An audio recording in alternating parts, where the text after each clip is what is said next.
Hello and welcome to the first ever Detached Brick YouTube live. I've got the camera set up in a different place. I've got the camera there, but I'm looking at the laptop in front, so it's going to be. I'll get used to it. So fingers crossed the audio and everything's coming through. Hopefully the picture's clear enough. Fingers crossed. It's the first time using this setup, so we will have to see how it all goes. But hopefully it will work.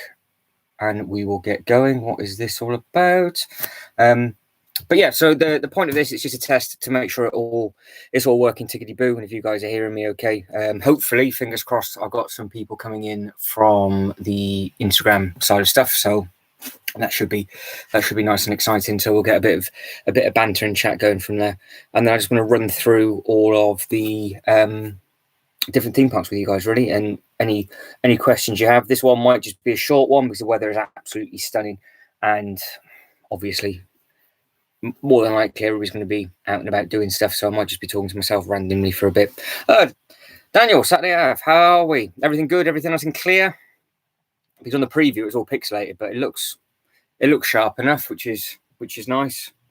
I've got it set to a narrow view, so I'm hiding all the mess, which is good. But it's a bit weird because the camera's to my right, but I'm looking to my left. So we will see how it goes. But no, if the audio and visuals all good, happy and days. Good. That's all right. And that's one thing done. So I managed to get that sorted and nailed. It took a little while this morning to get all that sorted. But yeah, we'll see.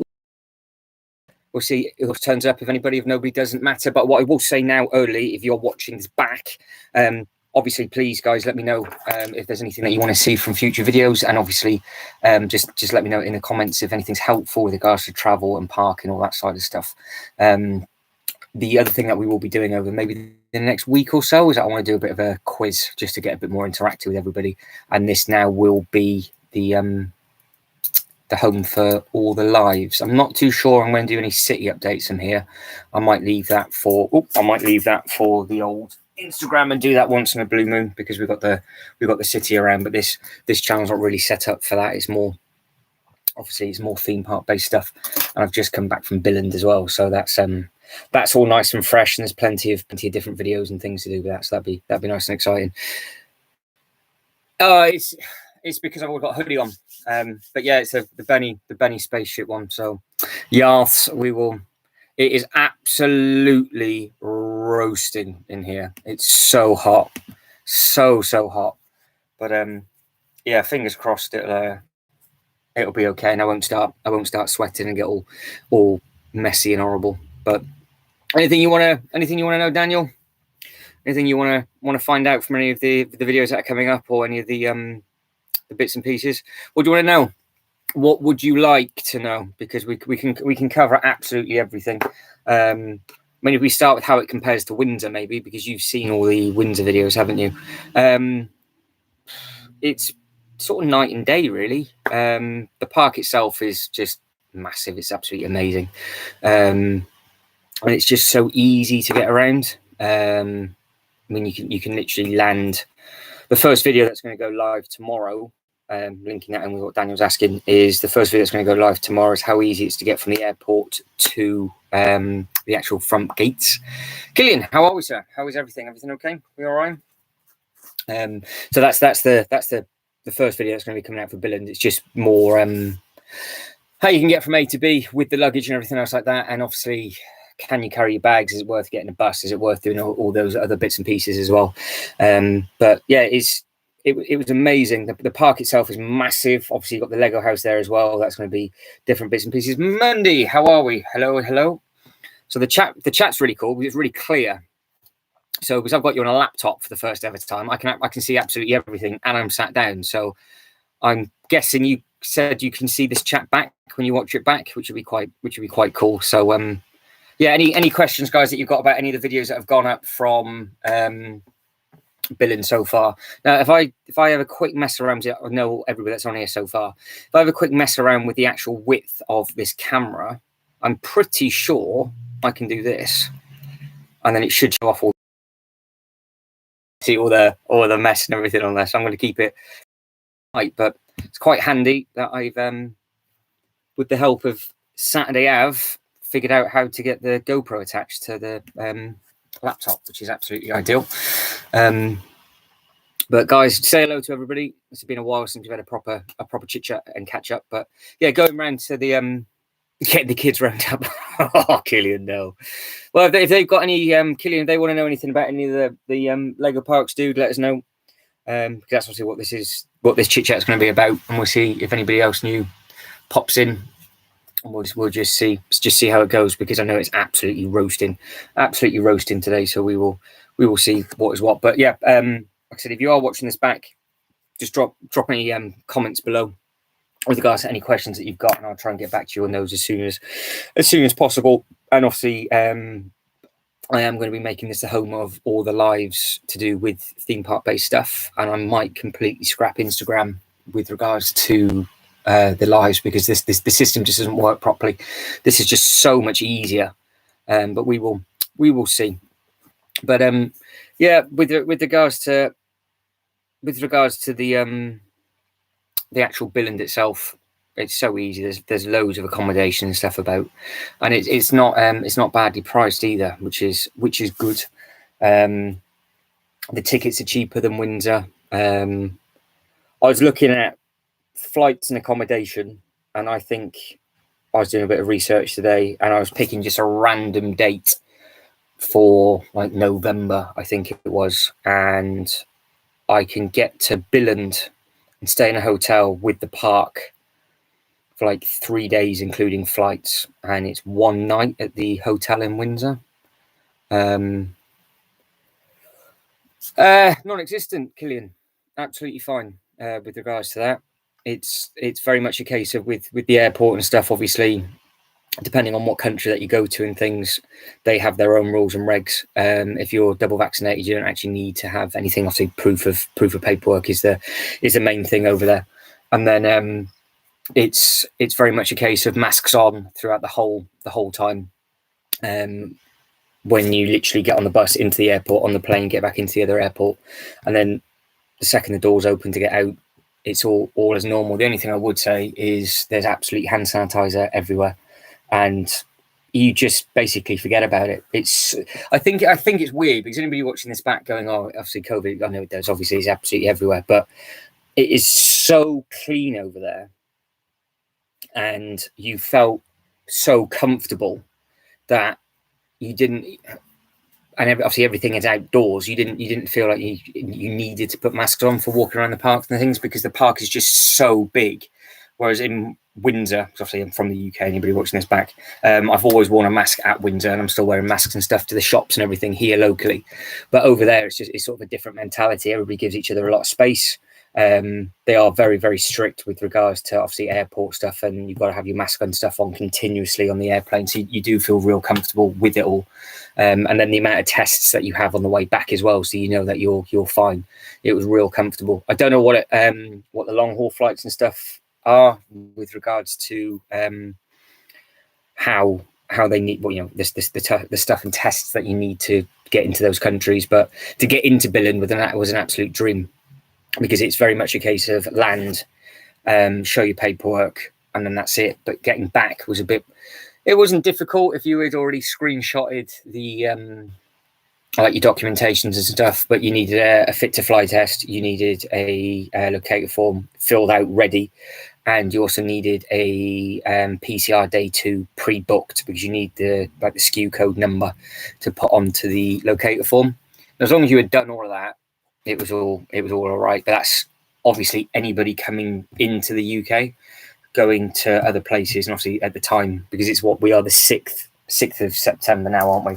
So if you're watching this back, obviously check the rules and regs before you do go and fly. But that is the current rules and regs to get back into this country, and loads of people haven't done it. Loads of people haven't figured it out, and that's why I think the queues are so big with regards to certain bits and pieces within the airports. But literally land straight through, passport in, and that was it. It was all back on the news and everything. I mean, they had Family Guy on at like 7 o'clock in the morning, so they are a completely different breed over there. But yeah, there was no there was no worry over there. You felt comfortable. I think that's the key thing, because it is so open and so outdoor. I mean, even with the Lego house as well. I mean, that was indoor, but that's the biggest indoor place that I've been to. But you've got, obviously, I say obviously, you might not know, you have to book tickets and time slots, and those time slots, it's not like it's set in stone where if you book in at 10, you've got to be out by a certain time. So it could potentially get a little bit busy, but I'm pretty sure it was like 10, half 10, 11, half 11, and that was it. And then you had to be out basically by 5 o'clock. But when the videos start coming up from the Lego house, it's massive. So you felt really, really comfortable with it, which is really, really nice. Yes, Killian, I got the I'll quickly show you. I got the brick mold maker, which will be on a video to come. So I picked up one of those, and that's one of the things that is on the videos that will be coming up all through the Lego house. They've got Lego house exclusives. So this is the limited edition set number 2, and the duck is set number 1. I took a photo actually from the others, because the Lego house is an exclusive to the brick house. The airport is a 10,000 exclusive to the airport.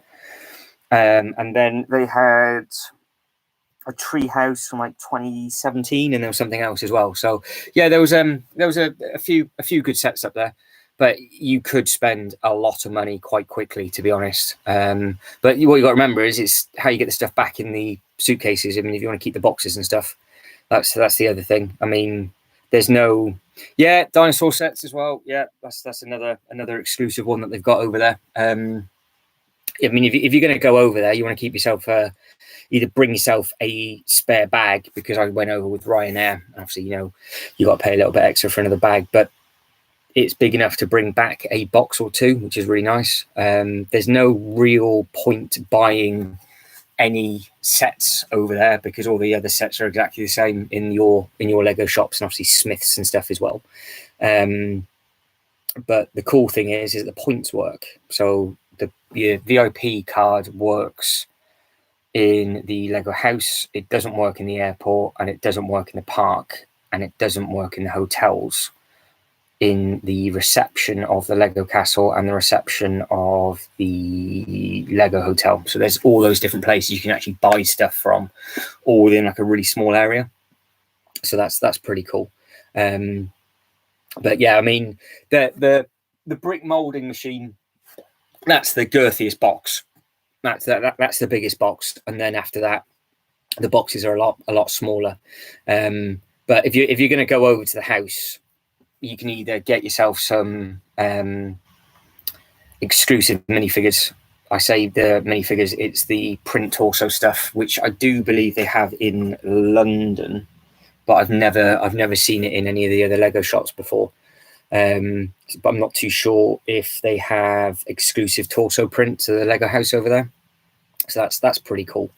But yeah, like Lego Student Man, he's just said, you got the dinosaur set exclusive, and they've got this huge tree. It's like millions of bricks. It's ridiculous. And that was an exclusive set that was over there. But I think the exclusive sets are only out for like 3-4 years, and then they get discontinued. But yeah, an extra big bag.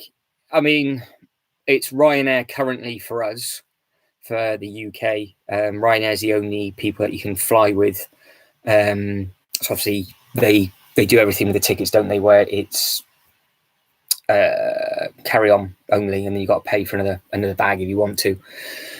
And obviously with all the camera stuff that I take, and I will be taking more camera stuff now, because some of the stuff was a bit rubbish, and now I've realized how good this GoPro is for picture quality running around. It means I can use that now as well. And I might be taking this laptop with me, so I can then film in the hotel rooms and stuff and do this in the evening. I'm going to be spending a good couple of nights there. So I might actually have to take a bigger bag to fit it in, but then it'd just be a good excuse to bring another set back, which would be nice.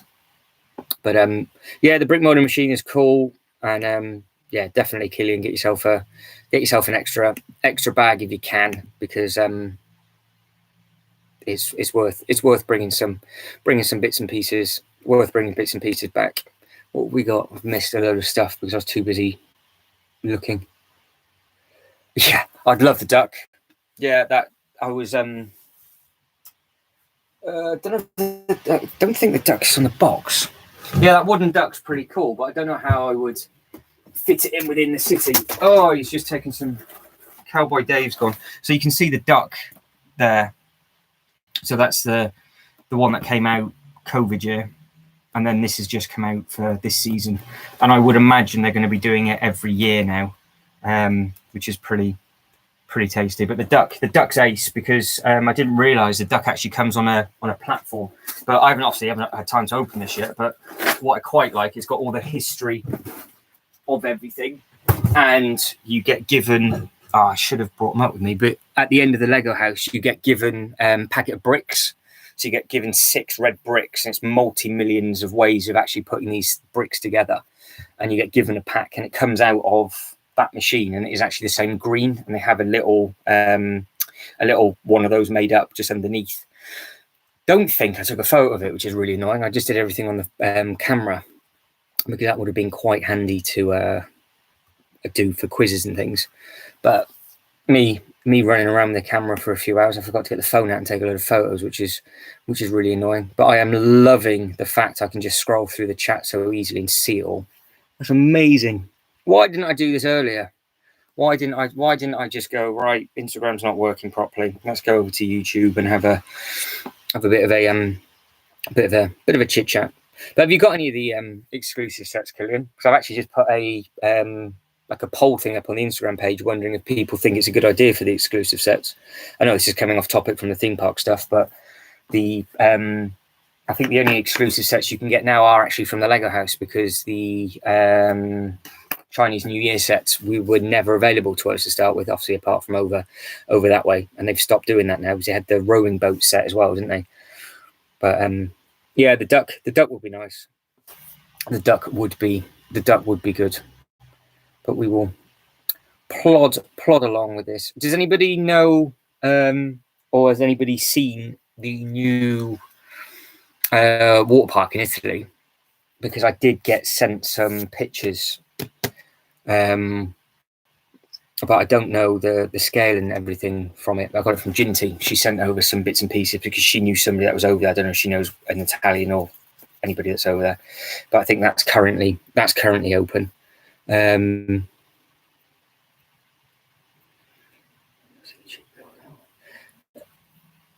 Yeah, the set, that the reason why I picked up that set, Killian, is it should be in scale with all the architecture stuff.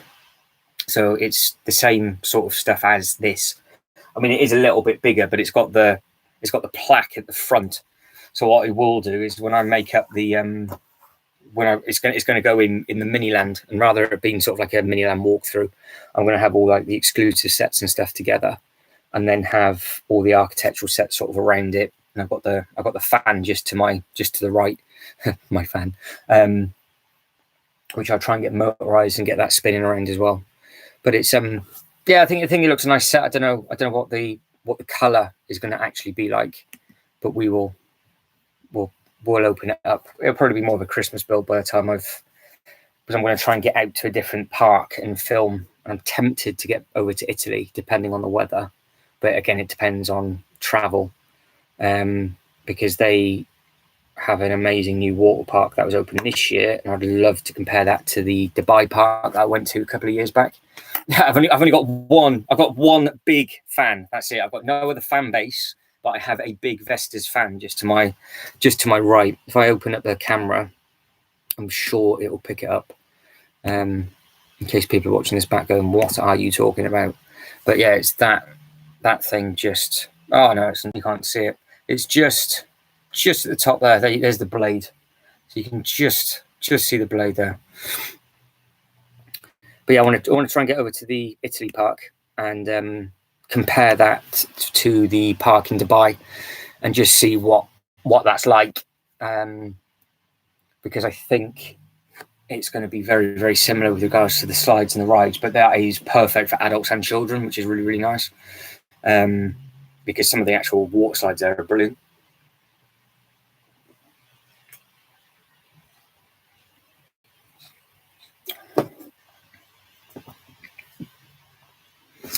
Right, let's go back through. Is the picture coming through all right, guys? Is it all right? Daniel, when he first came on, said the sound and picture was okay, but I think it looks clear enough my end. It's not jolting or jaggering or anything like that. What's going on with this? I don't know. It's a bit weird, but all good. Happy days. That's right. That is good. That is good. As long as it's coming through. As long as it's coming through, okay. Because I've only got the laptop in front. It's a bit weird not holding onto a phone. I'm not 100% sure what to do with my hands, to be honest. But I can just give myself a round of applause when I've finished. So we will be doing a quiz at some point within the next. I'm going to keep it as a narrow. The widescreen's nice, but I think it's a little bit more pixelated. I think it's much better like this. But what I am going to do is I'm going to do a quiz in the next sort of week or two. So as there's a few of you in, if you want to get a sneaky idea of the 9 different parks and the names of them, because I would imagine that's going to be a question. But I've managed to do Windsor, Germany, Dubai, Billund. I've done Florida so far. And I still need to do Japan, New York, Malaysia, and California. And then there's obviously the 10th, technically it's a water park, it's not really a theme park, is the one in Italy. And there's another water park in Florida, which I've never done. But yeah, so there's 9 parks. So if you might want to write that down for the potential quiz that's going to be coming this week, which will be done on here just to build up the chat in this channel. But I've not been to the Japanese one. I've not been to the California one. The American parks are going to be a bit awkward to get to, I think, because I think the travel's still a little bit fruity. But I want to try and get to Germany if I can. If I can get over to Germany, that'd be ideal, because I'll be able to compare Billund and Germany in the same year, and it'd be nice and fresh. And Germany has a massive resort. I think there's a hotel quite close by, so I might be tempted to try and stay at that and just see how easy it is to get to. Excuse me, but the only problem is it's the bus and the train that it takes to get there. So if you can't drive, and you didn't want to drive from Stuttgart Airport down to the Germany resort, so you shoot down the autobahn for like an hour and a half, and I think you're there. No, I can't. It won't let me in. It's a bit awkward, isn't it? Yeah, I know. No access allowed. But what I'm tempted to do a big American trip next year again. But I don't know whether to try and do all 3 parks together. I don't know whether to do New York, Florida, and I always forget the other one in California. I just don't know whether to go out for like 2-3 weeks and just sort of do an American tour. That might be quite good. Yeah, definitely Japan's.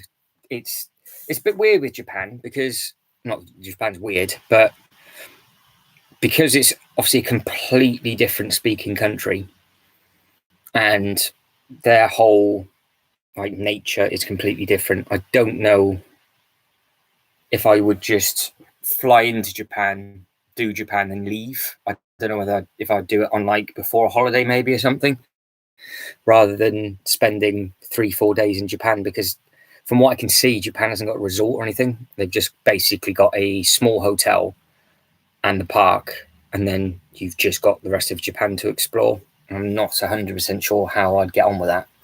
I might give it a go, but it'll be interesting. So I'd like to go there, because they are opening up and they are doing something in South Korea, aren't they? So they might be opening one there. Yeah, I don't think we can get into America. They're not allowing us to America. So I think as it stands, we can from the UK, I can do Germany and I can do Billund, no problem. And also I can do Windsor. And I think I can do Italy. But all the long haul stuff to us, I don't know if I can get over there, which is a bit tough. But hopefully, maybe next year it'll be okay. No, they've just opened up a load of shops over there, Killian, in China. I think they've opened up loads and loads of shops over there. But the new park should be okay, hopefully, because they've got one in Malaysia, which I think it's just off the outskirts of Singapore and Malaysia, I think, and that's a big old hotel. But again, that's not a resort. That's the only thing. It's just a hotel. So you would basically want to go there for a holiday, and then just utilize the park, because I think the one in Malaysia is not too far away from their Universal Studios over there, so I could film all of that stuff as well. As it stands, yeah, Germany's on our green list, but I don't know what Germany is saying we have to do. But yeah, as it stands, I think we can go over, and it should be all right, because that'd be quite good. Yeah, that'd be cool. Because Jada's not in the chat, is she? So yeah, it'd be cool to go over to New York and say hello to Jada, and she can be the tour guide, because obviously that one's just on the doorstep. Because I was hoping to do that one. The first Halloween it was due to open, which was the year of 2020, and I decided not to, and then COVID came in anyway. So I was gonna book that and go, and then I was thought actually I might wait until the park opens up a little bit more, and then COVID hit. So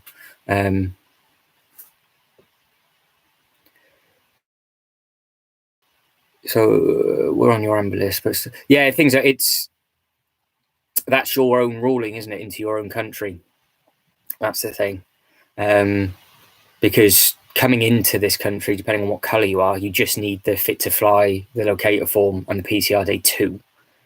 And then you going back into your own country, it's a bit different. Yeah, it's tough because the travel keeps changing all the time. But yeah, it'd be cool to go back over to Germany. I've done it once. The park is beautiful. Trying to think of the layout. They have be a really nice video to do, actually, because they've got a real big resort with a load of play areas in front, and it's sort of that shape. And then obviously where my head is at the front is just an open gap to come into them, and they're just every one, and they've got a load of theme park stuff in the middle. But then it's about a 10-ish minute walk. It's a really nice walk. You will have to walk past the Castle Hotel, and then you just go through a load of trees and all that sort of stuff. And then you have this tiny little entrance where you wouldn't even know it's there in the park. And you just walk through, and then you're at the complete opposite. Yeah, you're at the very, very back end of the park, as far away from the gate, I think. And then you just come straight through. And remember rightly, you've got the fire ride from the Lego City place, but it's done in white, not red. And then directly in front of you, you have the laser shooter. And the queue is tiny because nobody walks that far to start with. Whereas the one in Windsor, they have all the coasters and stuff at the back, and they have the laser shooter, and the queue's hours long.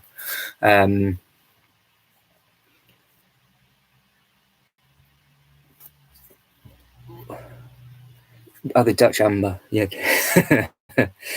Yeah. Well, yeah, true. Yeah. Yeah, very true. But yeah, it'd be a cool thing to do. It'd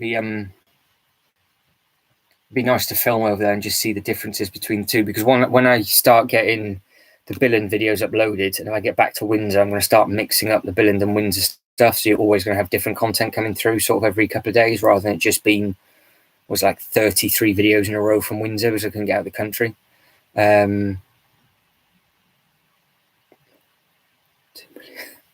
Ouch. Fair enough, Mandy. Fair enough. Well, fingers crossed that it'll all calm down and it'll be a bit easier. Because what's travel like for you? Because obviously you're over in Canada, Daniel, aren't you? So what can you get over to the States all right at the moment? Can you get over there? Because I'm sure I've seen your story that you're somewhere, but I couldn't quite put two and two together if it was an old photo or if it was a new one, because it'd be quite cool to meet up with you as well, because Killian is obviously Ireland and they've got nothing over there. You haven't even got a shop over there, Killian, have you? You haven't even got a Lego shop over there. You've just got Smith's. Sort of one extreme to the other. America has every single shop in the world and a million. They've got 3 massive theme parks and you don't even have a Lego shop. I would write a complaint if I was you, Killian. I would definitely complain to that and go, I don't think this is right. I'm just having a look at what the functions you can do on the chat. All right. You got nothing. Killian's got absolutely nothing. No, I know. It's at least you got Smiths, and Smiths now have a lot of the exclusives, don't they? They don't have the direct to consumer ones, but they do have they do have a lot of the other sets over there. And the good thing is, they go into sale, which they don't do with the Lego stuff. It's just annoying for you because you can't build up your points. Can you order from the Lego website, or do they not ship over to you? I don't mean to turn the knife either, but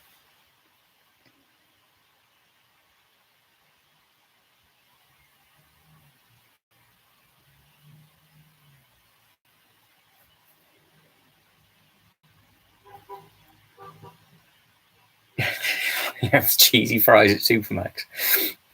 I'm gonna look forward to watching this back and seeing what the chat's like when it comes back through. But yeah, I'm sure. Because have you been able to build up any points? Because the only reason I'm asking is because on the Lego VIP website, you can actually use your points for European parks and the access to the Lego shop. Fair enough. Fair enough. So you can do it, but you just don't. Yeah, because it's. Nobody can go to the States for leisure. Okay, fair enough. So it's work purposes only. Yeah, because it'll be I wonder when they're going to lift that. I wonder when it's all going to. Hopefully, in the new year, it will calm down a little bit, because I would like to plan. I don't know. Do I do a week a place, or do I try and book like a 3-week thing and just do lives and stuff from the parks? I think that might be it might be more cost effective to go. Oh, right, okay, I'm with you. That's okay then. I'm with you now. I've caught up. I was it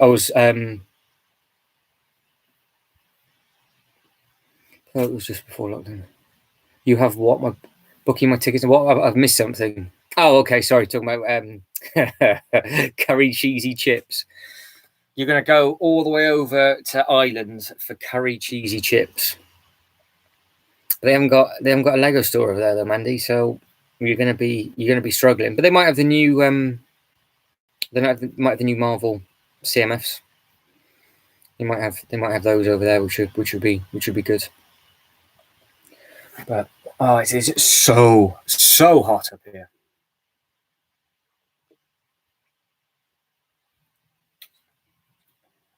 So anybody that's actually in the chat or watching this back, have you been to any of the parks before? Has anybody done anything? It's so hot Saturday. She'll be outside just chilling out. So Pumpkin, the big fluffy cat, she won't be in here. It is roasting. It's currently 25 going by the bottom of my laptop. We've got like a mini heat wave coming on, and it's just going to be raining by the weekend, so it's going to be hot until Thursday. Today's obviously Monday. The plan is I might do a regular Monday live on here. Tuesday's a video. Wednesday I can't do. Thursday's a video, and I might do another live on a Saturday. Killian, thank you very much for coming in for the first one, and you take it easy, sir. You take it easy. Hopefully the hopefully the little ones are all right. And if they're misbehaving, tell them they can't watch the new Billund video that starts tomorrow, because that's when the series starts. So that'll be up at like 6:45ish tomorrow evening, and that's when the new series will start for that, which will be cool. But yeah, Killian, you take it easy, dude. You take it easy. Look after yourself.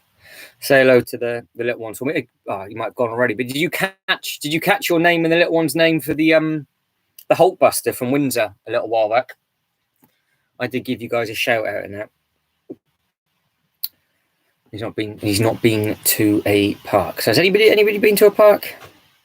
Daniel, have you managed to get to any? I know you've not got any in Canada, but have you managed to get to any of the theme parks over in America, or have you not been lucky enough?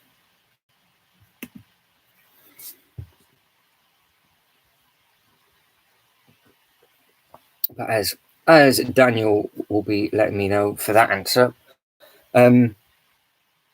yeah, go back to the whole water park thing. I would like to get back to Italy. So anybody's watching this back, please let us know what the park's like over there.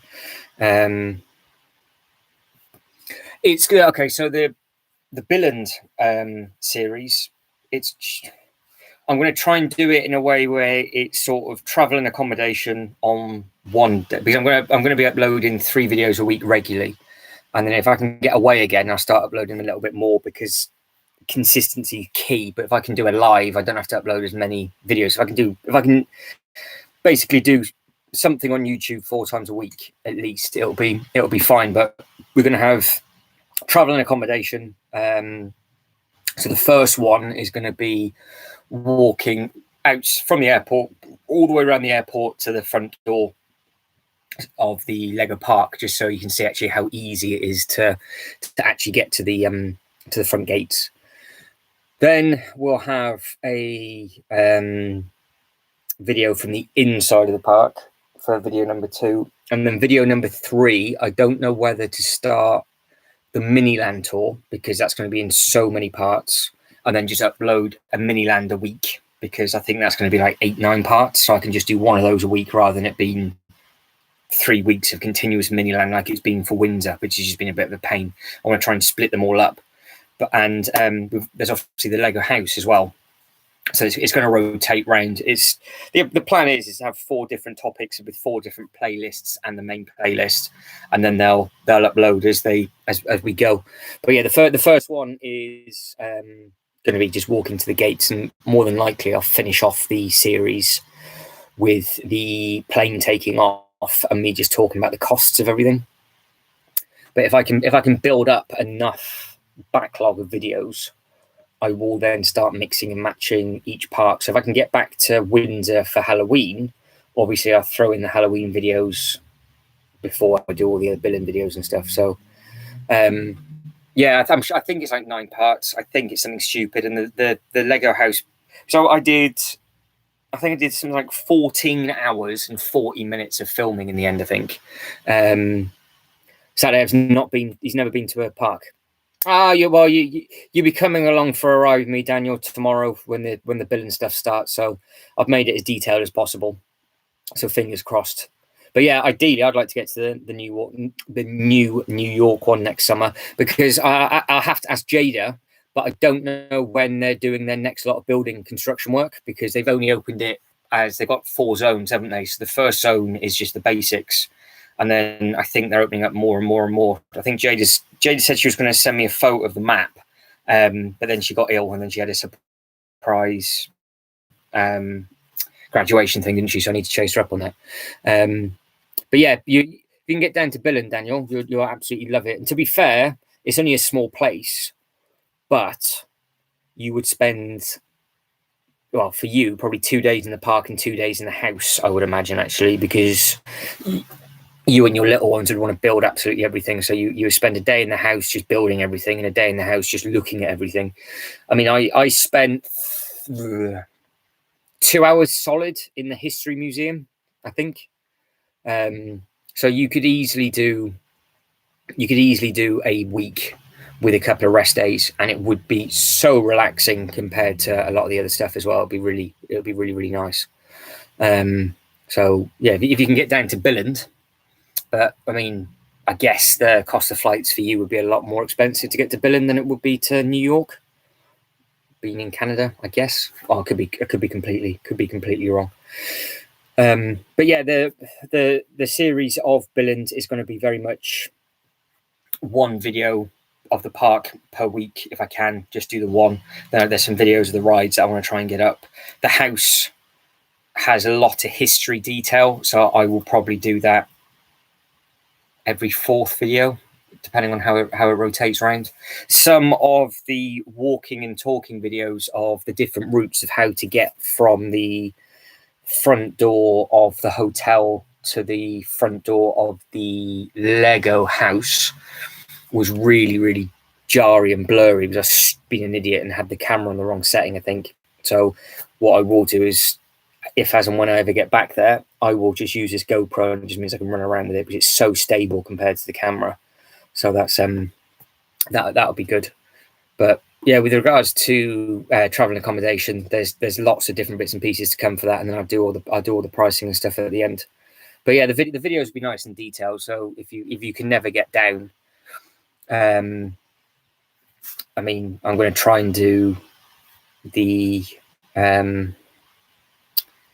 different lands or different parts of the world exactly sort of the same way. So how I've managed to do it this time, I'll try and do it the same, so you'll always get as much as possible.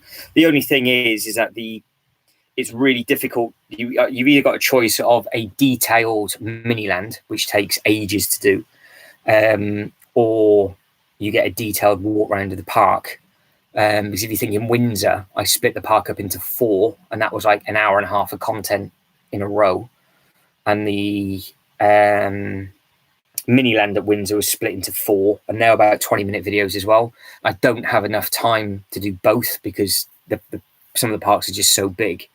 Windsor Park for me, dude, it's about an hour and a half drive, hour 45. So it's not too bad. Yes, yeah, that one didn't. Well, no, I did. Yeah, that one didn't come out very well, Mandy, and I did some others as well. And they were okay, but I should have brought my GoPro with me, and I was a bit stupid and I didn't. So,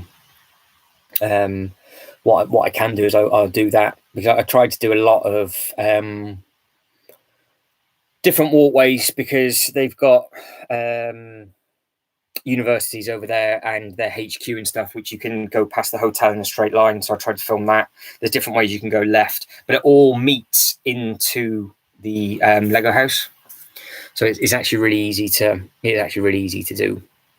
So once you've got off the plane and you're actually in a hotel, and there's loads of them to choose from, Billund's just easy because you can just walk around it. There's so many different ways you can go. It's just green, it's very pretty, and it's just really chilled and relaxed.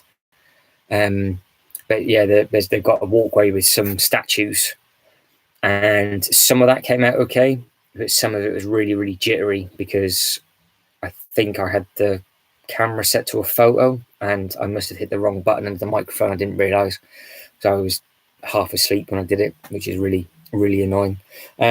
I have got some really cool footage actually from on the Instagram page. I took a photo that I've just uploaded of the 2 castles. One's the front one is a wizard one, and the one to the right hand side is the knights. And I managed one evening, filmed a little bit at night, and it was very dark, and it was like, I don't know if it's going to work. And then I went back a day or 2 later in the late afternoon, and the hotel was open. So I managed to actually go in and film sort of like there by their front door in the reception area, and they had this absolutely massive dragon asleep on a Lego fireplace. It was lush. So I'd love to go back there and film that in a little bit more detailed. But yeah, it's if you've got heavy suitcase, it depends where you're staying. So if you're staying in the center of Billund and you've got there's 2 ways to look at it. Daniel, if you're going to be staying in, if you want to book a holiday, and anybody else that's going to be watching this back at a later date, or anybody that's in that I can't see now, so hello if you're here, but you can't chat because you're not logged in or whatever. Hi to you all. You get out the airport and literally turn left, and directly in front of you is just a really nice hotel, which is called Sleep, which has the most powerfulest shower I have ever used in my life. But from the Sleep Hotel, it's about a 25-minute walk to the front door of the Lego park. That is about 5 minutes away from the Lego Hotel and all the other hotels. There's like maybe six hotels out there, because you've got the Lego Hotel, you've got the Castle Hotel, you've got the Lego the Lego Holiday Village, then you've got Lalandia, which would be a cool place to go to when if there's a big group of you. And then you've got the Hotel Papillon, and then you've got another one, which is a little bit further up by the racetrack. So all of those, if you stay there and you get a load of stuff from the Lego house, it's a pain in the backside, like dragging your suitcase back, but you don't have to do that long walk every single day. And if you stay in any of those six, apart from the Sleep, and if you stay in any of those that are in the middle, you are no more than 10 minutes away, depending if you go to the back hotel. You know, no more than 10 minutes away. It's an easy, quick 5-minute walk, but we'll just say 10 minutes with children.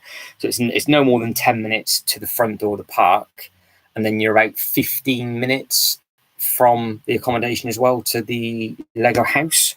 So all of it's really, really close. But the Sleep Hotel is obviously very convenient because you can get off the airport, throw your luggage in, like happy days, living the dream, and then you just wheel your suitcase a couple of steps and you're back into the airport. But you do have that walk, so you'll be adding on like an hour a day to your walking time if you stayed at the Sleep Hotel rather than any of the others. But then you don't have the problem, like Mandy said, about walking with heavy suitcases back to the airport. So I mean, it's one of those, if you stay at the Sleep Hotel, when you're back there, you're in a hotel, but you would purposely do a lot of stuff. No, so that's a really good question, Daniel. It's not actually. So if you go on to the Lego Billund website, now I found this out yesterday. If you go onto the Lego Billund website, what they've got is they've got their own hotel and their castle hotel, just like they've got in the Windsor one. So anybody that's booked the hotel in Windsor, you know that you have got a slightly cheaper hotel that you can stay at, and they offer a 2-day park entry. Now, because Billund is such a community-based thing, every single hotel that what I've said and what I can think of is listed on the Lego website. They've all got their own pricing, but they all include 2-day park entry. But the really nice thing is, and this is the biggest difference to over in the UK, is that the entry to the park starts from when you want to go in. So what I mean by that is, say, for example, Daniel, you came to Windsor and you booked the night, just one night at the Lego Hotel. The first day is from the day of booking. So you would have to get there at like 9 o'clock in the morning. So if you're flying in and don't get until 4 o'clock in the afternoon, you lose the whole day. And then the free day, which is the second day, is a day that you'd be there all day, then you would leave. Whereas if you go to Billund and you book into any of these hotels and you're going to stay there for a week, you can go to the park at any time, but the second day is directly after, so they're 2 consecutive days. But the Sleep Hotel is like £68 a night. Other bits, and some of the other hotels you can get as like packages. They're not too bad. They're it is. Windsor's really weird. But the thing is that what you got to remember is that Windsor is not a holiday destination. So it is very much a case of, I think this is the problem that I'm going to have when I go to Japan and places like that, where the park is located. You would turn up, have a day at the park, sleep the night, day at the park, and then you would go off into Windsor. I mean, you can stay You can stay in the Windsor Hotel off peak, and it is actually very cost effective because it's only like £64 a night, I think, off peak. But on peak, it's like £550 a night, and it's just daft. But going back to your question, Daniel, of hotels in Billund, all the hotels that are located around each other, they're not at all. And you can actually get some Airbnb places over there as well. And then you could just buy the tickets separately. If you pre-book separately, I think the tickets are like £50 if you pre-booked through the actual Lego website. But that's just for one day. And it works out to be, it's £25 for the Lego house visit, because I googled the currency trend, the currency thing. But you can use your points for the Lego house, so you can obviously get them free. Excuse me. So you can get entrance into the Lego house for free, and then if you got the park tickets, like if you're going to go with a group of you, so say for example, then you're going to go with the other half and 17 children, for example, you'd be able to accumulate that all in the price. And you've got the Ladia as well, which is an easy full day, because over there you've got ice skating, you've got massive water park, you've got mini golf, you've got all that sort of stuff. So it means that you can, say for example, land early Monday, just have a chill day, get your bearings, because obviously you have a long flight, so you might get in say Monday night, and then you could have a chill day Tuesday, and then do the Lego Park Wednesday, Thursday. So if you went on Wednesday, you'd have to go Thursday. But the Lego house tickets is per day, so you just buy multiple tickets if you wanted to go back more than once. So it's really easy to plan. Whereas Windsor, it would be a bit tricky. I mean, I have asked the question before about how it works if you're coming on a plane late. So if you come over to Windsor, Daniel, and you're thinking that you wanted to do the park, it would almost be worth, and if you're going to stay at some accommodation, it would almost be worth, if you're going to book 2 nights at a separate accommodation, doing the 2-day pass and asking it for the second day. Because I don't know, because the only problem is I've never done it in the UK. I don't know if you can stay at one of the affiliated hotels if the 2-day park is the same. Because I know that if you book in the Castle Hotel or the Windsor Hotel at Legoland itself, you want to get there early doors and have the full day, the night and the full day. But you just wouldn't want to book that in if you're coming into the UK. But I mean, you can easily work it out. But I wouldn't, if you're thinking of doing Windsor and Billund, I would say go to a Lego theme resort in Billund, because it'll be a lot more cost effective than the one over in the UK. But yeah, Mandy's right. You can get like packages and stuff. I mean, they've got the. Obviously, you guys can watch this back, so I don't have to actually read out the comments, which is brilliant compared to Instagram. They've got. They have got a hotel, Mandy, which is probably like 15 minutes away, and it's got like its gym and a swimming pool and all that sort of thing. And I know, say for example, if that's like 150 quid a night, it would be about £400 a night at the Windsor Hotel. So the price is massively different. But I think where that hotel is, you can then ping off and do other bits and pieces. With where the Windsor Hotel is, I mean, there is a, to be fair though, there is a bus stop and things. If you went there out of season, and you wanted it on a budget, but you wanted the Lego experience, even though the park's not open, you could still stay at the Windsor Hotel and then just use that as a base and then ping off. But you are a little bit away. But there is multiple bus stops outside of the Windsor Hotel. And that's the other thing about if you were, Daniel, to stay at the Sleep Hotel. So if the Sleep Hotel is like massively cheaper than the other ones, not that it's going to be, but if it was, there is a shuttle bus that runs from the Sleep Hotel. And sorry, there is a shuttle bus that runs from the Sleep Hotel, which is crazy. But there's also a bus that runs from the outside of the airport, and it just takes you straight up the main road, and it just turns left at the roundabout, and it drops you off outside the front, and then you can get the bus straight back. So that bus is only going to be 2-3 minutes, but I don't know what the cost is, because I saw that there was a free shuttle from the airport to the Sleep, but it's eyesight, you just walk there, so I'm not too sure what that shuttle's all about, unless it's the first stop on a multiple bus route and they just say you can get on there if you've got a load of luggage. Yeah, it's a fair shout. If you want to do London, yeah, if you wanted to stay in London, then just get back. But then obviously with that, you'd have to get like an early train ticket down, with regards to getting to the park early. And then this is the stuff that it's annoying, because this is the stuff that I'm going to look into with regards to Windsor. I've never had to do it. I've always just driven there. So then you asked how long did it take me to drive there. What I am going to do is I want to pull up to one of the airports and get a bus shuttle over, and then I can find out exactly how long it takes to get from the airports to Windsor and then get back again. I can work out the price, so I can let you guys know.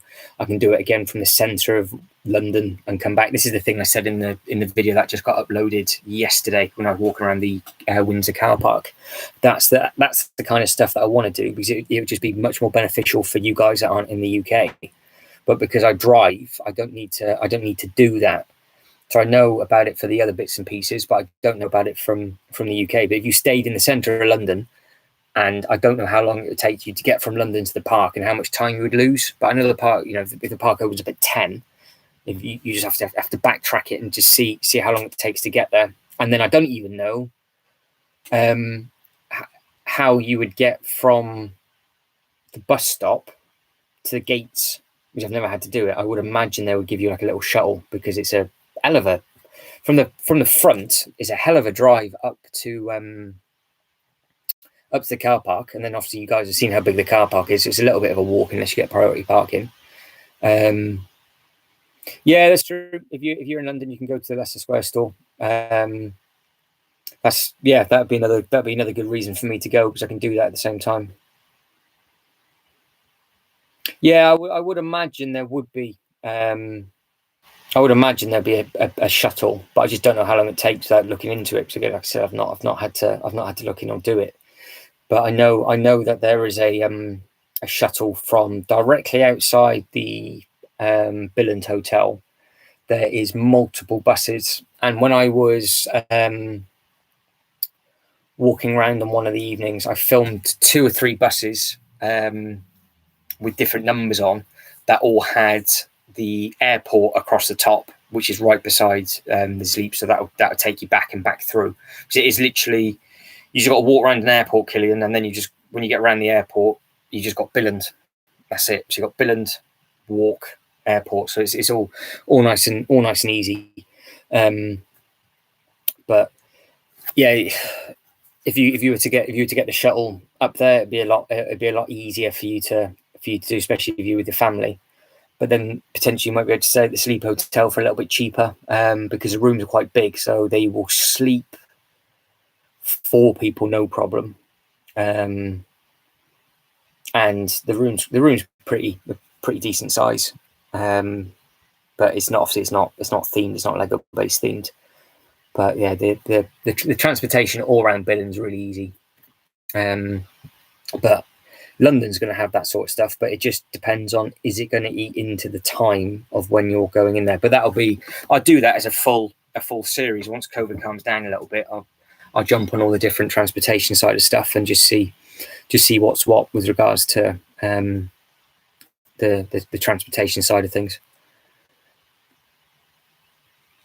Very true, it is. So when you get off the plane, so you imagine this bit of paper is the airport, and this corner is the front door where this little thing is. So you come out, you walk around the airport, and then you've got a long road all the way up, and then you walk around, and then the airport, the park is just here. But from here, so you've got the big terminal building, this is like Blue Peter, you can just see straight to the park. It is literally the only thing that is stopping you getting to the park is the actual airport runway, which you've got to walk all the way around the outside of to get there. It is tiny. And then from the park to the centre, it's just a little bit less time than that. But if you're always, like I keep saying, if you're always going to go from the Sleep Hotel, it could be a little bit of a trek. Whereas if you stayed a little bit further in, it might be a bit more, potentially a bit more beneficial for you. And then you've got a choice of 2 different resorts as well. So if you're going to take the little ones with you, Daniel, you can always wear them out that way.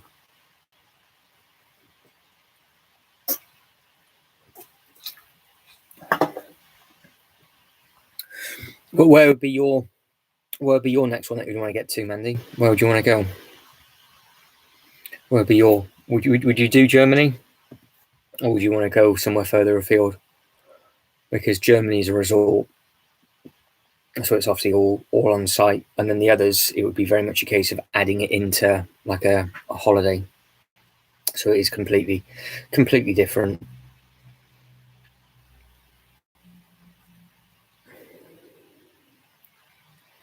And yeah, you can actually see, you can see all the planes coming in when you're at the park, and when you get up onto one of the observation towers, which again, there's a video of that coming. When you get onto the observation tower, you can see a good distance and a good chunk, which is really nice. And you can just see everything,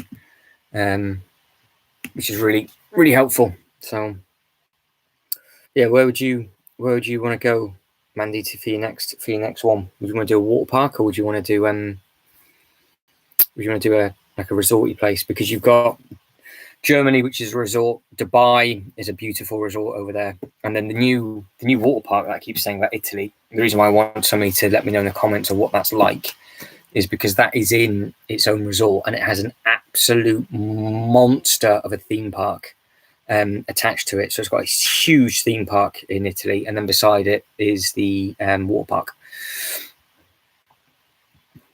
Yeah, it's tiny, Daniel, but it's perfect if you've got little ones or you just want to walk around. Everything's green, there's loads of water everywhere, and it's just calm. That's the biggest thing I'd say about Billund. It's just calm. It's just so relaxing. Even being at the parks and trying to do all that filming, obviously it was tiring with the amount of hours that are getting put in, but you could just sit down at any of the multiple benches that they had there and just soak it all in, which was really nice. Yeah, so I suppose you've got 2 options. You can either do Windsor, and it'll be more London with a day to Windsor. Germany would be a weekend, I would imagine. You would get, if you were to drive down on Friday, and then you would do, or say, what, half day Friday, or if you got there early Friday, you could do all day Friday, all day Saturday, then come back on the Sunday, because you can stay on the resort when you park. Pass runs out, which is really handy. So what with Germany, you got the same principle of your day pass is the day that you're at, so you are stuffed. So if, for example, I flew down on Saturday morning and I stayed for 2 nights, the third day I wouldn't be allowed into the park, even though I'd want to be there on the second and the third day. I'm sure if you emailed them and you sort of gave them the whole spiel, they might allow it. But you are, when you have to check out of your room in Germany, you are allowed to stay on site until you need to leave. So because you've got so many play areas and things like that, there's so much for the little ones to do. Before COVID, this is mine. You were allowed to do all of that, absolutely no problem.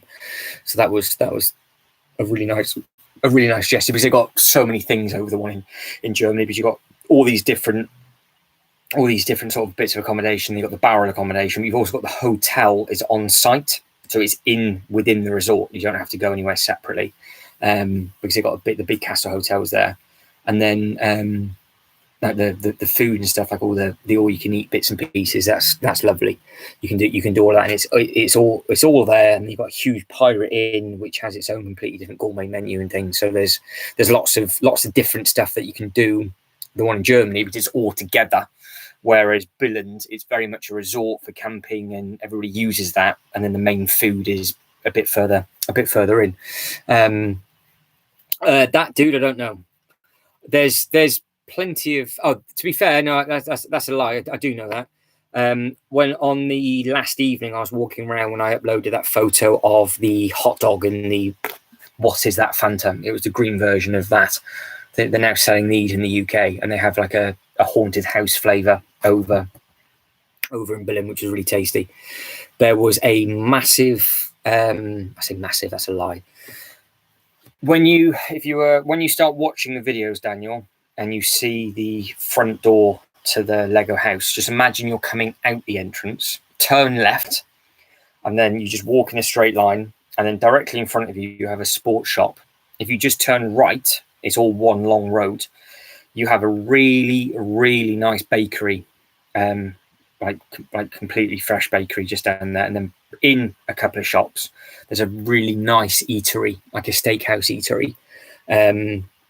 But a lot of the places that you can also eat are within the accommodation of the Lego bits and pieces. But they have got quite a bit of places that you can go and eat. But as for a nightlife side of stuff, I would imagine that would be a little bit of a drive and into a different sort of town, I would imagine, because it's very, very, very, very calm. So I wouldn't imagine they would have that sort of stuff over there. 7 or 8 hour drive would take 2 days. Oh yeah, fair enough, man. Yeah, if it's going to take you 7 or 8 hours to get there, yeah, take 2 days to drive around, and then you could do it. You could do it that way. Yeah, it's really pretty. They've got like loads of parks that you can walk around. They've got those like statues that you can look at, and loads of monuments and all that sort of stuff. But you could lose time by just chilling out and just sort of soaking it all in. Which I don't know how built up it is with you in Canada, but for someone like Jada, I reckon, obviously with her being in New York and being a bit like a concrete jungle, for her to come over, it'll be tiny. She'll be, oh my god, it's so small. But it's just a lot of walking. If you want to walk, just get about and do some bits and pieces with the walking, and then, like I said, it's just all so easy. You can get food where you want it. There's a video of how easy it is to the local supermarket that'll be coming up as well, and that's just handy because you just come straight out of the Lego house, just cross the road, because they got multiple exits from the front door. So you've got some on the side and you've got some on the back. If you came out sort of the side door around the back, I know it sounds a bit weird, but when you go there, you'll understand what I mean. You just go down some of their steps and you can just cross straight over the road, and you can just see the AP, I think it's APC supermarket, I think it is. And that's really a nice place. You can just stock up on drinks and stuff, so you don't have to spend a load of money on drinks within the park, because they obviously allow you to take drinks into the park. So that's always a top tip. But then the place I got the hot dog from, that was something takeaway, it was called. So I thought it was literally a takeaway place only, but no, you could actually eat in and dine in, and they had huge burgers there and all the different hot dogs and a really nice menu, and that was like 3-4 quid. So you wouldn't have to spend a massive amount of money if you want a budget. It's definitely a very good place to go if you had pre-booked a lot of the stuff. Yeah, pretty much it. If you looked at it from like a drone view, and you just had the Lego house in the middle, literally everything off that is just your food and bits and pieces, and then you just got, there's probably 3 different long paths to get you back up to the into the accommodation. But then obviously where I'm talking about, that's not even Legoland. That's not where you can get like takeaway pizzas and all that sort of stuff from, bowling alleys and all that side of stuff. Oh yeah, your little one would absolutely love it, Daniel. Absolutely love it. I mean, it's so good for adults and little ones. It's just easy, because because you would probably only explore the center of Billund when you go to the Lego house, because of how you would end up splitting your days, because where you would be staying, it's really close to the park. But then when you finish the park, you'd probably go and get some food at Legoland. But if you were stubborn enough and walked to the supermarket, you would see the brick house, get to the supermarket, and then just come back, and then you just got all your drinks and stuff for the week. It'd be a bit of a, like I said, it's about a 15-minute trek, but you would save some money. And then you can just crack on from there, really. I mean, you would only ever probably walk back and do the Lego house and explore that bit when you go down there, because Legolandia is so big that if you wanted to do the ice skating, which you can do for like an hour, they've got a couple of shops in there. They've got crazy golf in there. There is a video of a full tour. I've done a video of that as a full tour where you can, it's just a silent video of me walking around. But there's like a gym and all that sort of stuff in there as well. It's but the main thing in there is the water park, and it's got huge water park and huge load of slides and stuff. So you would lose a day there easy. So, but where the accommodation is, that's only 5 minutes away.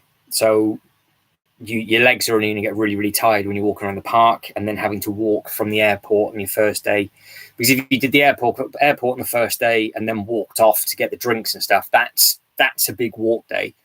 But then after that, it's not too bad at all. Yeah, it's okay. But your legs will hurt depending on, like, the park is massive. And if you want to explore all the park, which obviously everybody wants to, it's a good old trek.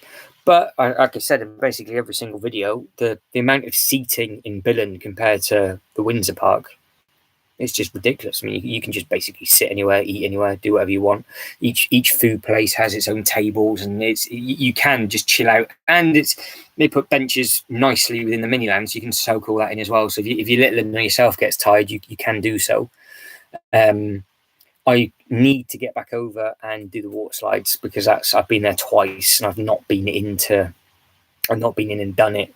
So that's something that I'd like to do. So you've been to England, Holland, France, Germany, Austria, but not Denmark yet. Well, out of all of those, dudes, I would say Denmark is definitely need to be done. But obviously, it's just a little town within the city of Denmark, and it is stunning, absolutely stunning. Both need to come over. Yeah, that's a great idea, Mandy. That's a great idea. Yeah, so it's amazing actually, because like the Lego house, if you were to well, I've got it here. So if you were to take every single layer off and put it across as one big thing, like each floor, the house square foot is probably bigger than the town of Billund. But Lego is the main employer. I mean, they've got like a university there, like a Lego university over there. The HQ's over there. The factories are over there. Everything's over there, because they start as a wooden business. Hence why this duck is something that I really want, because the duck, it was their main selling toy, which they used to do out of wood. Now this is all in the history part at the bottom, and it's an incredible place to soak in. And I filmed everything. I filmed every single word, and it'll all figure out there. But they had a major fire, like a big fire, and it burnt the factory down. So he rebuilt it, and he tried to carry on. And a couple of years later, they had another big fire, and it was thanks to the local community that he got it going again. And he realised the importance of a community feel. And then that's where it all came from. Basically, it all went from there. I mean, the Billund Airport, they bought the Kirk family bought the Billund Airport, had like a single strip, and then they gave it to Billund for people to leave and obviously come back. So they basically went, there you go, have it. And that's how they actually distributed the Lego from the factories out to around the world. And they were just helping each other hand in hand, because even the security is all run by Lego over there. It's all they just look after. It's how they look after everything. It's just fantastic. But yeah, Billund is literally all Lego. I mean, if you came out the hotel and it's just a huge long road, that whole road looks like it's just been redone. And on that road, you've got the hotel, you've got the castle. It goes castle, hotel, huge university, houses, like handful of houses, and at the end of that road you have the Lego HQ. You turn left, and then you've got a massive Lego house, and then you've got some smaller shops. But all the way. I mean, they've got the optician's window display has Lego trains going around the glass display at the front. So they've got the glass, like they've got the little glasses on the mannequin heads, and they've all got little Lego models and stuff going around. It's just in their blood over there.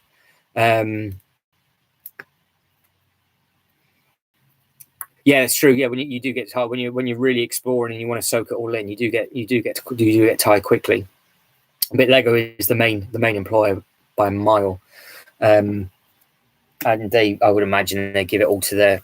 I would imagine it's their local main employer. I don't know how far the next town is away from Billund, so I would imagine outside of that there might be quite it might be quite built up. Whereas I want to say this is rural, because that's not right, but it's very, very green and watery with a small town. But it's lovely. And then from there, it's you can easily soak it all in. But the fact that they're building a new HQ up there, and they have this absolutely massive Lego university, I think it does attract a lot of people. Yeah, it's true. So when you are shooting around the park, or you're seeing all the accommodation stuff, it doesn't really hit you until you sit down. The best thing is that you just don't want to stop. And obviously, when your legs are tired, just get moving again in the morning. As long as you've got comfy shoes and everything else is all right. But then, if you're going to be planning, your sort of your holiday or vacation, as you guys say over there, and if you were to do like a Monday to Friday and you landed early Monday, you get your bearings on Monday.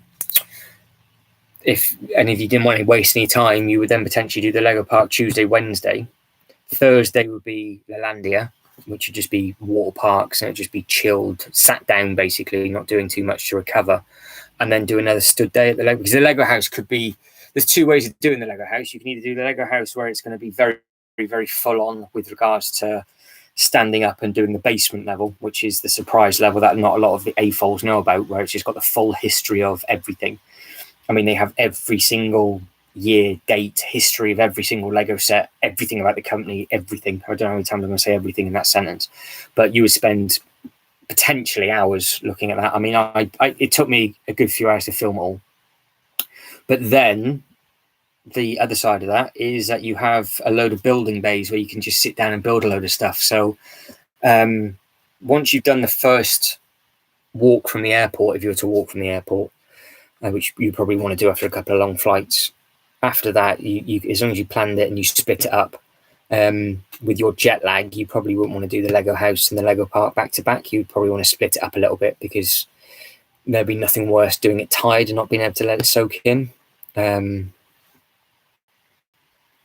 Yeah, take good shoes. Definitely don't want blisters. No, and comfortable clothes as well.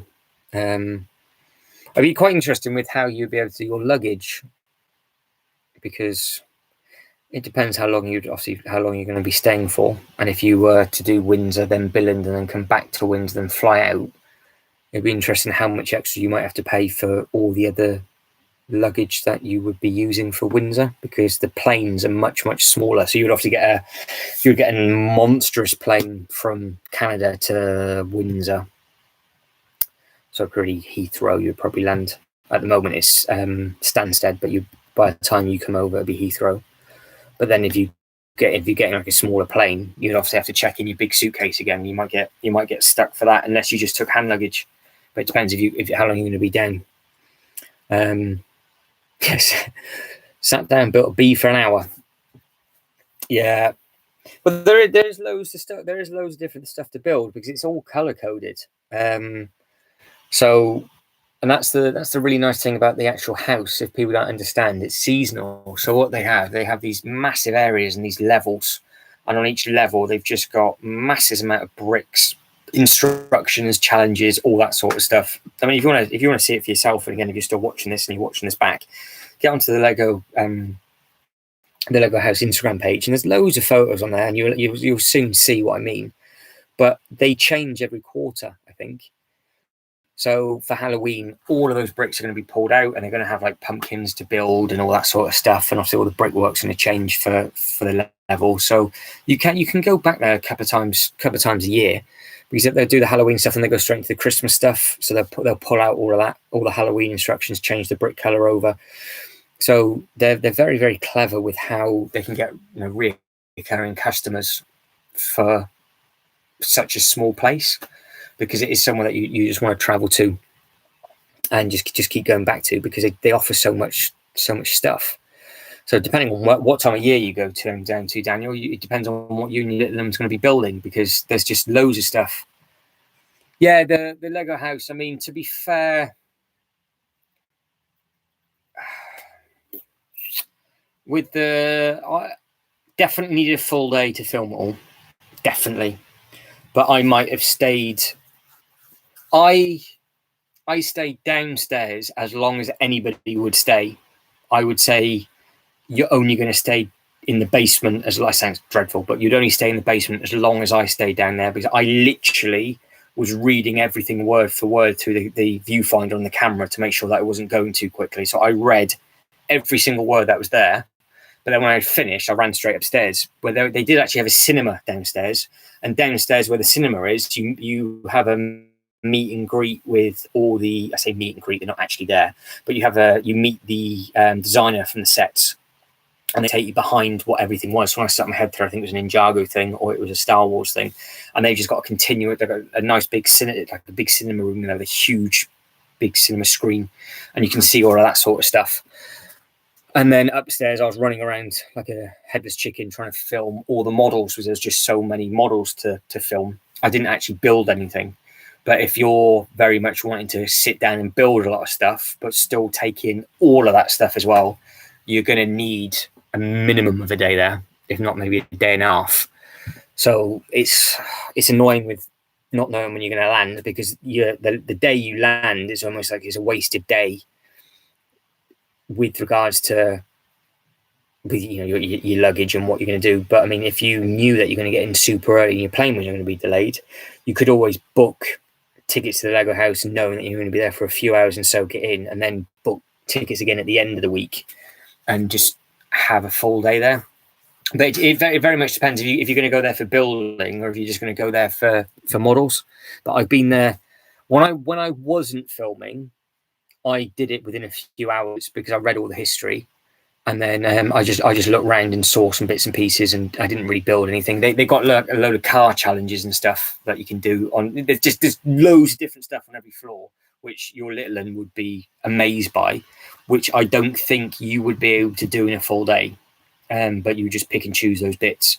But then if there's just you two going or whatever, and you want to stay together, it might be a struggle to read all the history of it as well.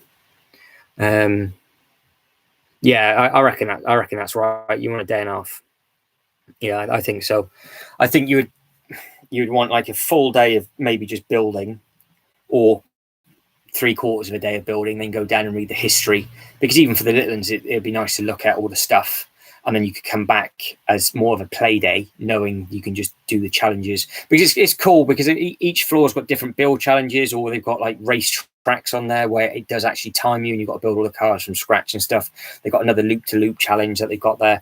They've got just lots of stuff there that if you're going to have like building time with your daughter or son or friends or whatever when you go there, that's really, really going to eat into your day. So that's a day and a half. Landia, if you did the water park, it's definitely a full day, and then you would go back again in the evenings, because you could use that as your evening entertainment. For like, you could just go there for mini golf for an hour, you could go there for an ice skating rink for an hour, you can get like a takeaway and stuff there. So you might use like Landia as like a bit of a hub.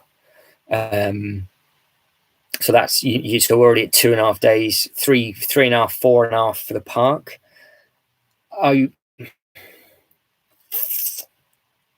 I would say potentially a day and a half for the park. If you didn't want to massively soak in the Miniland, you would need a day and a half to get round it and get on all the rides, but 2 days to be safe, because I guess it very much depends on how much you get done in the first day. And it depends if you're sort of just walking around slowly, or if your little one's the kind of little one that will just run from place to place and be like, oh, I want to go on this, daddy, I want this, and this, and this, and then you just get around the park quite quick. Obviously, queue length is another big thing. The thing is that they were really efficient with the queues over there. Like, they were really fast paced. I've got a video of a queue line for the Viking Splash. So the Viking Splash that you've seen over in Windsor, it's just that boring river rapids that doesn't do anything. This one's got like a massive drop, and it's lucky dip if you get wet or not, and it's just nice and detailed. But the queue line, they have a 1, 2, 3, or a 4 queue. So what you do is you get into the one that you want to get in, and then the person will just add you up, and then you can either fill a boat, or if you don't want to go with anybody, you'd be like, right, you 2 and you 3, boff, because the boats are quite big. Whereas ours, you just stand behind. In Windsor, it's just you just line up in a queue, and they just go, right, 2, yep, 2, yep, 1, yep. So they never know. Where they seem to have done that for a couple of the rides, like the dragon rides, they're very quick and efficient. They have more trains running as well. So because the park is so big and they've got so many rides, the park would need to be rammed for you to lose time in the queue line. Whereas Windsor, you just ask Preston Builds or Colin. If you get caught in it wrong, you could be there for a good while. And the queue lines are designed much longer than over in Billund.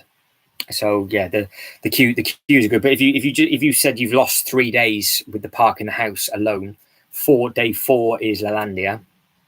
And if you go there and you got a landing day, so that's day 5, you give yourself, say, 6 days. It would, 5 nights, 6 days.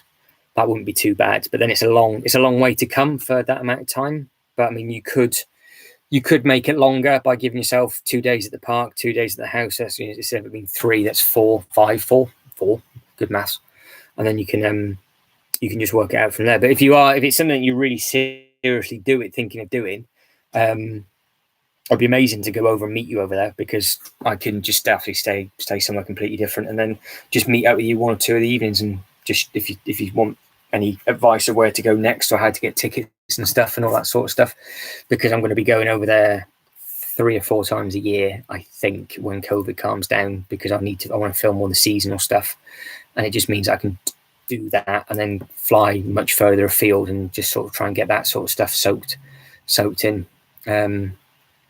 But yeah, if it all makes sense, that's a good thing. But because you're not just exploring the park, you're exploring the whole town, you can get away with actually going there for like an actual holiday. Whereas Germany, you would add it in as a weekend. It's a bit like, I'm guessing it'd be like New York. I've not seen New York, because I would imagine they've only got a hotel. They haven't got a resort over there. Until I get over there, I can't give you the clarity on that. But I know over in Florida, were just starting to. They've got a resort over the road, but it's smack in the middle of sort of nowhere, really, because you've got Disney that way for a bit, and then you've got like Universal an hour or so that way. But you wouldn't stay there for like 3-4 days. You would just do 2 days at the park and then move on. Whereas Billund, there's just so much more to see. That'd be the best place to go to as like a holiday destination, which is just purely chilled out and all Lego based. Whereas any other destination currently would be added on as part of your holiday. So, like I said, with Florida, you would do the Universal stuff, and then you can get a bus early in the morning, get to the park when it opens at 10, spend all day there, then just come back. And then you just carry on with your holiday. So it's sort of, you just have to price it up. Saturday half, you just have to price it up, because I would imagine Billund would be a lot more cheaper than Windsor. But I would imagine you would just have to pay maybe 50 quid more for the flights, maybe, because obviously you're going to be coming into London and then going off, whereas you would just be coming in. So the second flight might be a bit much, but obviously you can always do a layover, can you? You can always do a stopover and then just get around London for a bit before coming or going, because a flight's so short for Billund. If you stayed over and London for a day or two prior, you can just hit the ground running when you get to Billund, and you'd be all over the place then. But it all depends on how you and your little one travel and how tired you guys get, because you want to explore it all. That's for sure. That is for sure. Anything else you'd like to say, Daniel? Anything else? Happy to tell you all. Mandy, anything else you'd like to know before I bore you too much with everything?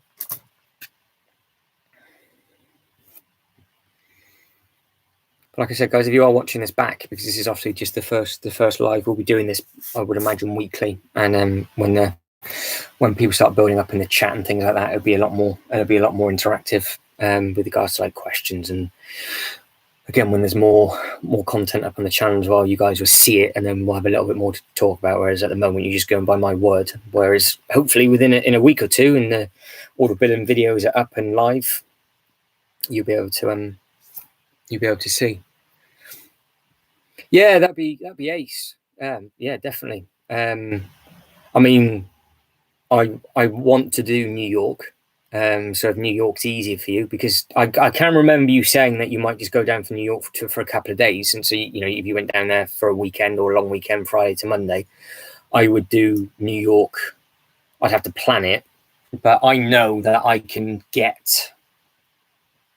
I need 2 full days in a park to film and enjoy, sort of have that sort of balance. If I didn't get on any of the rides, I would still need 2 days fully to film. So, and I'm not going to be there for 3 days, because that'd just be silly. But I mean, we could easily meet up somewhere like New York, or I can meet up with you in, depending if you didn't want to go, if you wanted to do Billund first, I could easily meet up with you in Billund, because I know that I can get loads of videos done when you guys are exploring other places, and I can just do new or different stuff that didn't really work the first time. But once I've done every park, I'm going to try and get to a park either every month or every 2 months. Billund is obviously going to be a few times a year, but if I can get to a couple of parks, when I revisit a park, I'll just be filming the changes rather than. I would rather do. I can then just film the differences and the changes rather than having to film absolutely everything from scratch. So like next year when I do Windsor, I might just film their building work and then just do a what's new for 2022 rather than doing every single land again, because there's no real point unless you've updated a lot of the stuff. I won't really need to do that. Whereas Billund is seasonal, so it always needs to be filmed for the house.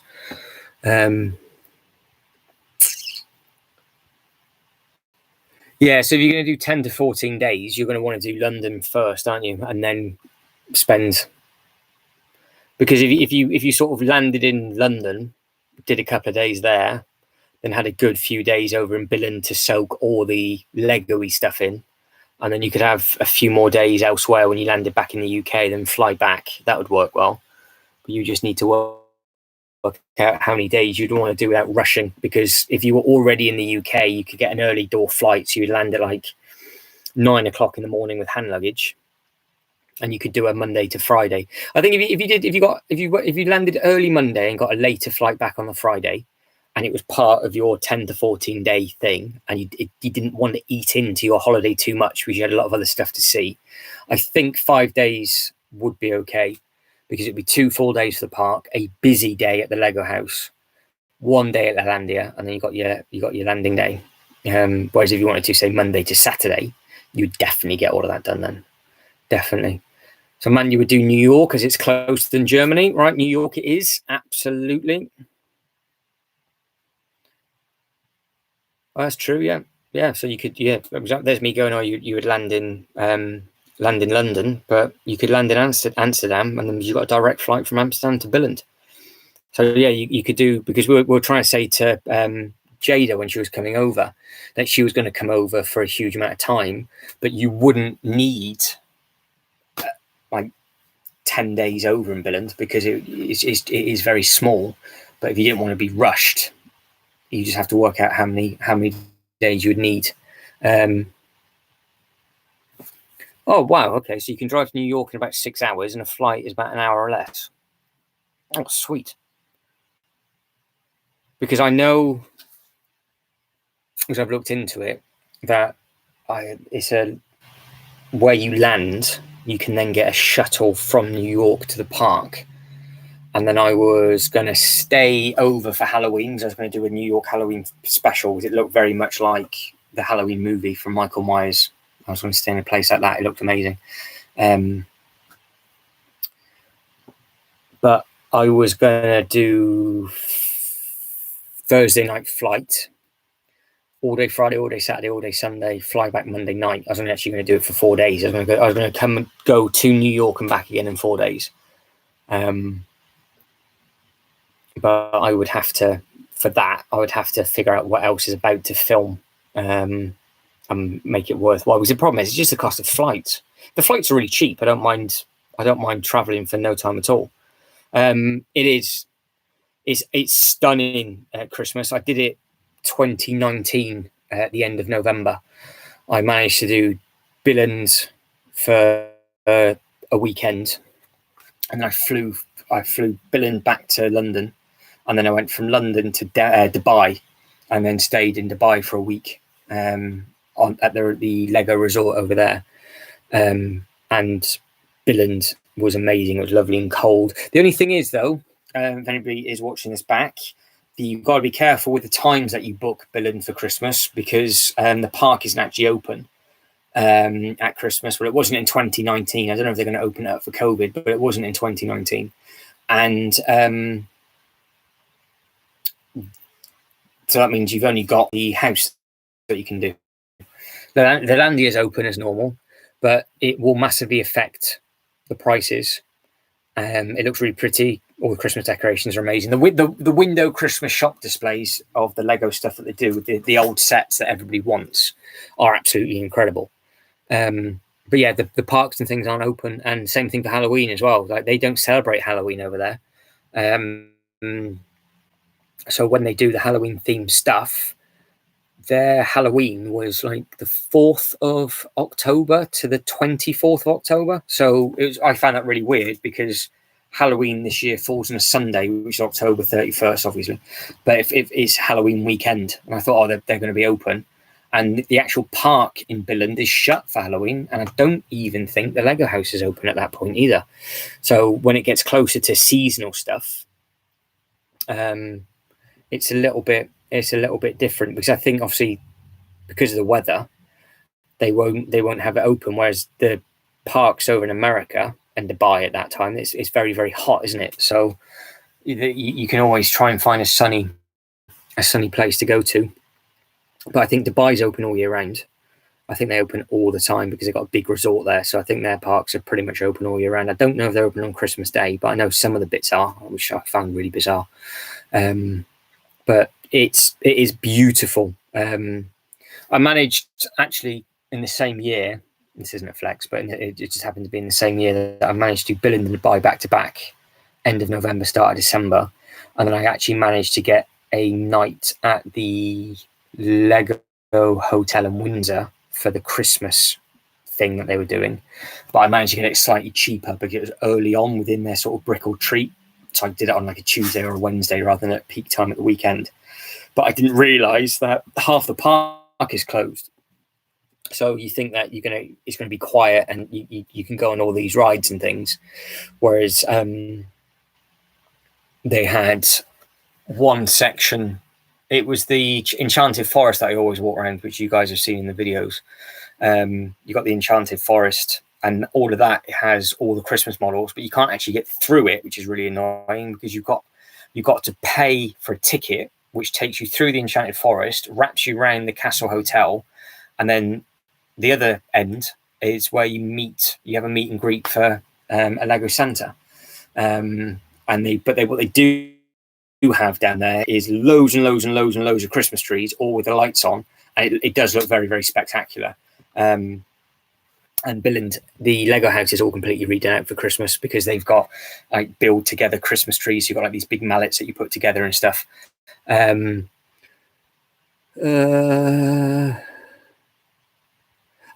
flights were dirty. Yeah, they're filthy. I mean, I've been really lucky because I booked the flight to Billund much cheaper. I've not looked at long haul flights, mind, but like Ryanair return, it was £21, but that's no luggage. That's just walk on. But then obviously you got the car park on top of that, and then you got the luggage and all that size stuff. With British Airways, when they were flying there, which because they're not currently, I don't think British Airways are going to be flying there until March, which is really annoying.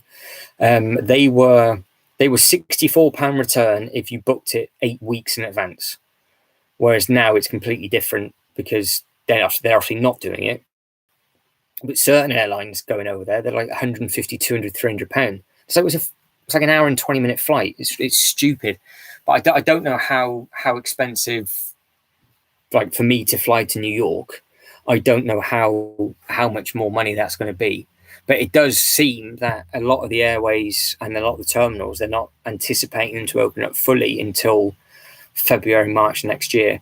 I mean, I did find flights to Dubai in February and accommodation really cheap.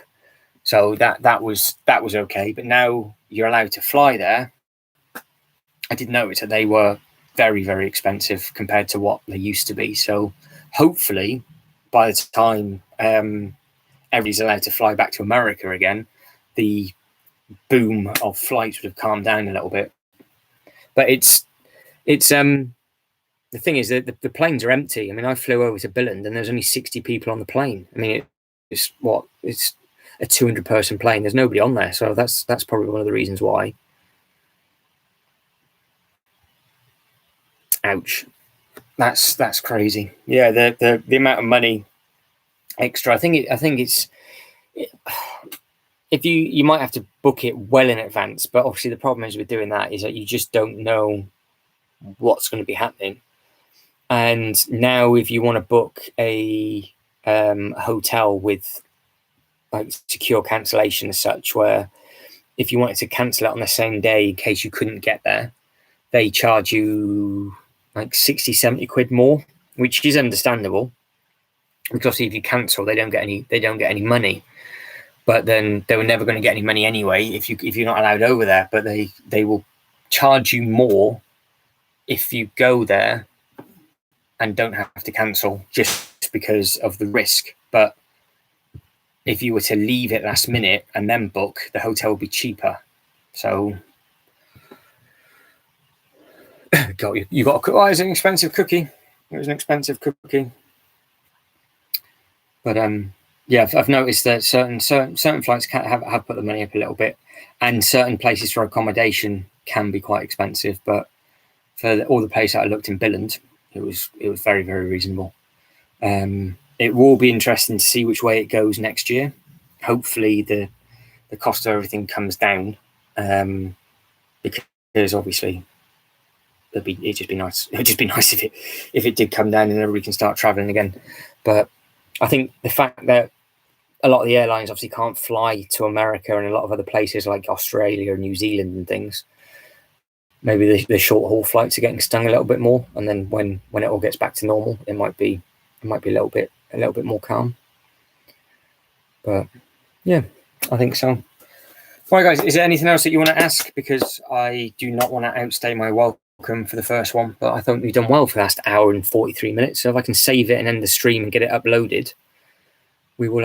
I'll have to watch a little bit of it back and just see how it came out. But is there anything that you both would like to know before I shoot off on this one? And then I appreciate you guys that have been in the chat, and anybody else that's been watching that hasn't been signed in, or anybody that is watching this back. I appreciate you guys. And like I said, just write in the comments below if you've got any questions or anything like that, and I'll get back and answer them best as possible. But is there anything else, Daniel or Mandy or anybody else that is here that would like to know anything before I skedaddle? But I think this is going to be a weekly thing. I think we'll do a weekly Monday evening on YouTube, and then hopefully we can start spreading the word a little bit. And I might do what I'm thinking, maybe a Saturday morning as well. Might get back to the Saturday morning stuff, but I don't know when to do the quiz. Come here, you. Oh, I have a visitor. Look at that. There she is. Oh. There you go, Pumpkin. I haven't been up here for ages.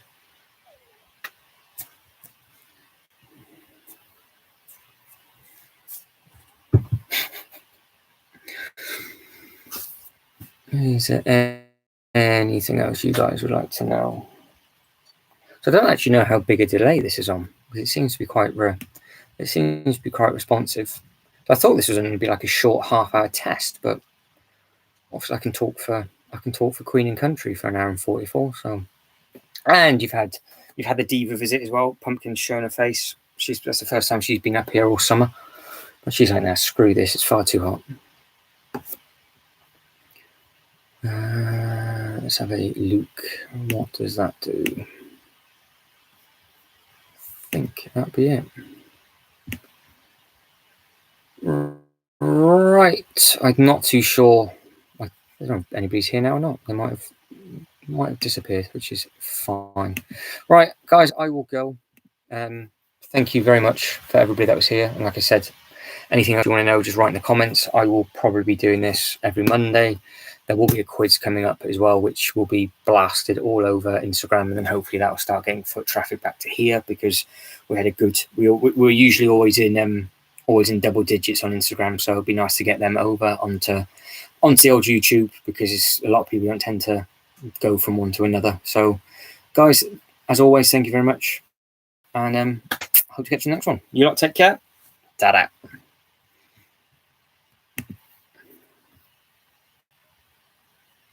Oh, hang on. No problem, guys. Not a problem at all.